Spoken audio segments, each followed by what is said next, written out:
In the quiet evening hours, when the day fades and only the soft hum of the night remains, it is sometimes pleasant to go back, far back to the past, to places that did not have the shape we know them now, to streets that were narrower, voices that were rougher, and lives that unfolded more slowly. Greetings, my dearest. This evening we will travel to the Middle Ages, a time often remembered for castles and knights, bustling markets and heavy stone walls. But beneath the majestic towers and far from the royal halls, ordinary people went about their business, which may seem simple to us, but was once the heart of life. In an era without electric razors, without shiny salons, a group of men emerged who worked with a comb, a blade, and a bowl. They were the first barbers. At first, their rise was quiet. No sudden declarations of their profession were made. Instead, their role was shaped on the outskirts of medieval cities, at crossroads where soldiers, priests, and merchants passed. In small workshops filled with the scent of soap and the crunch of sharpened steel, barbers found their place. But this profession was more than just grooming. In the centuries before doctors were firmly established, it was the barber who often became the surgeon. With firm hands and simple tools, they pulled teeth, cut boils, and even set bones. Their striped poles, symbols that are still recognizable today, first marked the places where healing and cutting met. Red for blood, white for bandages, and later blue for the veins that carried life beneath the skin. It's interesting to think about it, that the man who trimmed your beard could also stop your bleeding. That the place we now associate with quiet self-care once resonated with emergency care. But in the long history of human needs, the lines between roles have never been as clear as they are today. In the shadows of cathedrals and under the towers of city gates, these men built lives that were simple but stable. Their names may not have been recorded in the annals, but they shaped the face of their time. And in doing so, they remind us that history is not just the story of rulers and wars, but also the story of everyday concerns, the small rituals that bring people together. Now we follow them through their origins and their place in the rhythms of medieval life. We see how they combined two worlds, one of appearance, the other of health. How their profession carried both pride and burden. And how from those humble shops spread traditions that still resonate faintly in our time. And as we immerse ourselves in this together, let this gentle story transport you to a place of peace, of rest, to a place where the noise of the present moment recedes.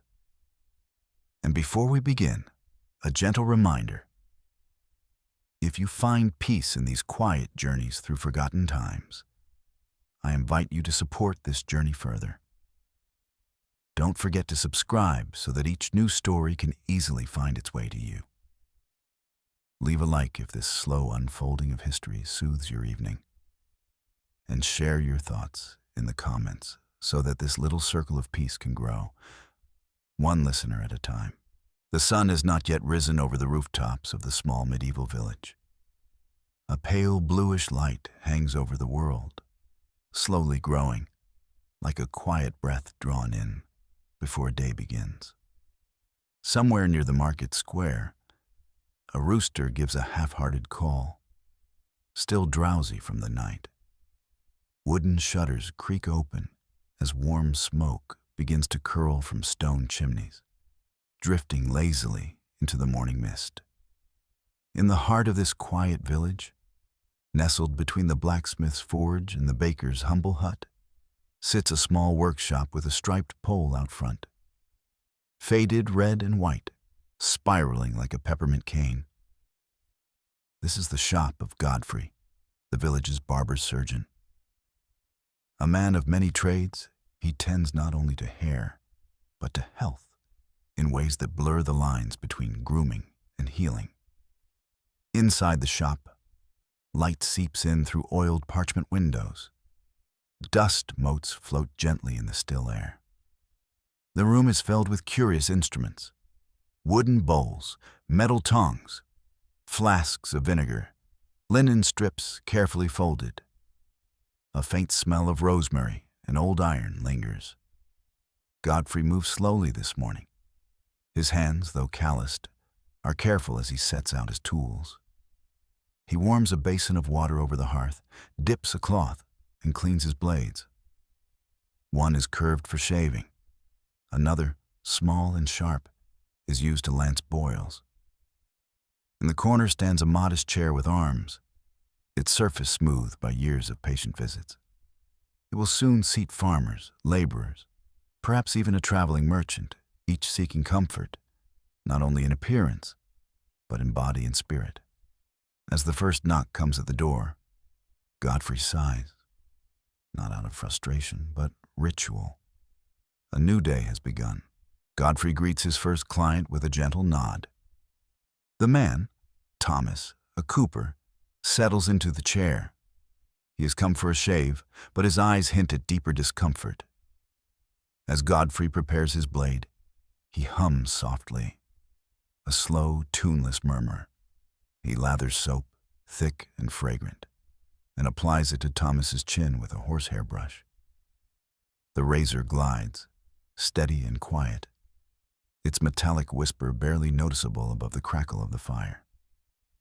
Halfway through, Thomas speaks of his aching shoulder, a dull pain he blames on the damp weather and heavy barrels. Godfrey listens. His work continues, gentle, measured. When the shave is complete, he wipes Thomas's face clean and inspects a swelling at the base of the neck. "Too much wind," he murmurs. "The humors have pooled.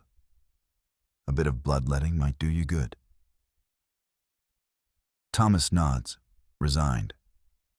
He has had it done before. From a shelf, Godfrey retrieves a small brass bowl, a strip of leather, and a knife curved like a crescent moon. He binds Thomas's arm, then gently pierces the skin. Dark blood flows, collected with care. It is not a large amount, enough to lighten the body, to rebalance the invisible forces within. When it is done, Thomas rests. Godfrey brings a cup of warm broth and a slice of bread. The barber's surgeon cleans the wound and wraps it in clean cloth. This is the rhythm of the trade. Hair today, a tooth tomorrow, a blister to drain. A soul, perhaps, eased a little by the warmth of presence and the practiced touch of steady hands. Later, when the morning's clients have departed, Godfrey steps out into the narrow lanes. The village is alive now. Children dart between stalls, chasing chickens. Women gather near the well, their laughter soft and bright. Men haul carts and stack wood. The air smells of baking bread, manure, and wet earth. Godfrey walks slowly, nodding at neighbors. Some thank him for eased fevers or quieted coughs. Others avert their eyes, remembering the sting of his blade or the pain of a tooth pulled clean from the root. He visits the apothecary, exchanging dried marjoram for a vial of camphor oil. The two men speak in low tones about new remedies and the ill health of a miller's wife. Knowledge is shared as easily as herbs. Godfrey has no formal schooling, but his hands have learned much. At the church, he kneels briefly, not for confession, but for silence. The cool air beneath a stone arch feels like a balm. Here, where stained glass casts colored light across the stone floor, he remembers his place. Not only as healer, but as humble servant to the balance of nature and the mystery of God. By midday, he returns to his shop. The pole outside, red for blood, white for bandages, spins gently in the wind. A quiet signal to those in need. Inside the shop, Godfrey tends to his instruments. Each has a purpose. Each is cared for like an old friend. There are razors, of course, blades honed to a whisper-thin edge. There are lancets for letting blood, cupping vessels to draw it, scissors for trimming, forceps for teeth. On a higher shelf, sealed away in oilskin, lie the more dangerous tools: bone saws, trepanning drills, hooks, used rarely, but kept in readiness. He grinds herbs into powder, mixing them with vinegar or wine. Some soothe pain, others ward off infection. A paste of garlic and honey sits in a crock, pungent and golden, used for dressing wounds. He reads from a tattered booklet written in Latin, passed to him by a traveling monk. It speaks of humors: blood, phlegm, black bile, and yellow bile. Balance among these, it says, is the key to health. Godfrey has come to believe this, though he also trusts his senses. The color of a patient's skin, the pulse beneath their wrist, the sound of their breath at night. He makes a poultice for a farmer's knee. He prepares a soothing syrup for a child with a cough. His hands move without rush. When evening comes, the village settles. Shadows stretch long across the fields. Inside his shop, Godfrey lights a lantern. The flame flickers, golden and small, as he washes his hands once more and places his tools back in their places. The day has been long, but not hurried. In the quiet, Godfrey closes his eyes. He thinks not of the blood, nor the teeth, nor the pain, but of the lives touched, one by one, with steady hands and ancient ways. Godfrey once learned from a man much like himself, Master Ulrich, who had a shop 2 villages west. It was not a formal education, but a long companionship, bound by shared work, slow mornings, and the rituals of the trade. As an apprentice, Godfrey spent his days sweeping the floor, cleaning tools, boiling cloths, and fetching herbs. It was months before he was permitted to touch a blade. Years before he was trusted with a patient. But in this way, knowledge passed quietly down, like a whispered story or a song remembered by hand. Now, Godfrey teaches a boy named Elias, no older than 12. Elias arrives each morning, wiping sleep from his eyes, carrying a basket of firewood. He is quiet but observant. He watches the angle of Godfrey's hand as he shaves a chin, the pace of his fingers as he applies poultices, the way he listens to breath and not just words. Elias sweeps the floor in wide, patient arcs. He washes bowls with care. He feeds the shop cat, a lazy tabby who curls beside the hearth. Godfrey says little. He teaches not by explanation, but by example. One day the boy will remember how the steam smells when rosemary steeps in water. He will remember how to knot linen bandages so they do not slip. He will remember which herbs calm a fever and which ease the pain of a dying man. Apprenticeship is not only the learning of tasks, but the soft shaping of character, patience, precision, compassion, the art of being still when stillness is needed. In the quiet of evening, Godfrey sits by candlelight, with a worn volume resting across his lap. Its spine is cracked, the vellum pages yellowed with age. It is not a book of spells or scripture, but rather a collection of remedies, notes, and observations. Some written by his own hand, others copied over from older manuscripts. The entries are not arranged in any particular order. They follow the rhythm of time as the ailments of villagers arose and the barber found a way to ease them. There are scribbles in the margins, adjustments to dosages, tiny sketches of plants. A mixture for toothache, clove oil, and wool. A salve for burns, goose fat and crushed calendula. Godfrey's thumb traces a passage written in Latin, something about the temperaments: sanguine, choleric, melancholic, phlegmatic. He has seen them all. The energetic farmer who laughs loudly, the nervous weaver who wrings her hands, the old woman who weeps with no clear cause. This book is not only a collection of knowledge, it is a quiet map of his life. It bears the memory of the red-cheeked baby who died of fever, and the stubborn old man who recovered from a wound that should have festered. Each line, a memory. Each cure, a small offering to the balance of the world. Tonight, he adds a new entry. Elias had found a patch of yarrow near the riverbank. Godfrey notes its bitter scent and its usefulness in stemming bleeding. He presses a sprig between the pages. The candle flickers. A moth flutters near the flame. Godfrey yawns and sets the book aside. Once a fortnight, Godfrey is summoned to the manor house on the hill. Its tall stone walls cast long shadows over the village, and its halls are colder, quieter, echoing with a different sort of life. The steward meets him at the gate. A pale woman with sharp eyes and gloved hands. She speaks in whispers. The Lord has his pains again. Godfrey is led through high corridors, past oil paintings and tapestries. The smell is different here. Polished wood, dried lavender, wax. Lord Alwyn lies on a padded couch, his face pinched. His legs ache, he says. His stomach turns. He has trouble sleeping. The barber listens, nodding slowly. He checks the Lord's pulse, looks at the tongue, sniffs a cloth that had wiped the sweat from his brow. He suggests a bleeding, just a little. A tea of valerian root, brewed gently. A poultice for the joints. The steward frowns, skeptical. But the Lord consents. Godfrey works quietly, the same as he would for a shepherd or miller. His movements are unhurried.